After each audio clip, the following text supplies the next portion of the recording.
నమస్కారం అండి. ఈనాటి కమ్మని కథ పేరు పచ్చటి గుర్రం. వినిపిస్తున్నది మీ విజయభాస్కర్. బీర్బల్ అక్బర్ కొలువులో కొత్తగా చేరిన రోజులవి.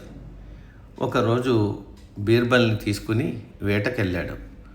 చుట్టూ ఉన్న ప్రకృతి అందాన్ని చూసిన బీర్బల్ మైమర్చిపోయి, ఈ పచ్చటి చెట్లు, పచ్చటి కొండల మధ్య పచ్చటి గుర్రంతో వెళ్తే ఎంత బాగున్నో అన్నాడు.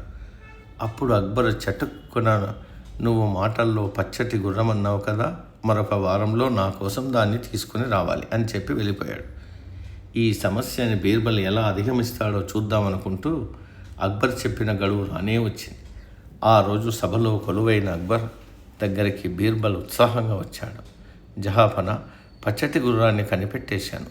అదొక వర్తకుడి దగ్గర ఉంది. కాకపోతే అతను స్వయంగా మీరొస్తేనే ఇస్తానంటున్నాడు అని చెప్పాడు. దాందేముంది, అరుదైన గుర్రం కోసం ఆ మాత్రం రానా అన్నాడు. అక్బర్ సింహాసనం నుంచి పైకి లేస్తూ వెంటనే, బీర్బల్, ఆగండి పాదుషా, ఆ గుర్రాన్ని అతను వారంలో 8వ రోజున మాత్రమే అమ్ముతాడట అని చెప్పాడు. వెంటనే అక్బర్, ఈరోజు ఏం వారం? శనివారం, అంటే వారంలో 6వ రోజు. రేపు ఆదివారం 7వ రోజు, ఆ తర్వాత అని లెక్క పెట్టబోయి 4 ఖర్చుకున్నాడు. 8వ రోజు ఎక్కడుంటుంది అన్నట్టు బీర్బల్ వైపు చూశాడు. పచ్చటి గుర్రం మాత్రం ఉంటుందా మహారాజా అన్నట్టు బీర్బల్ చూశాడు.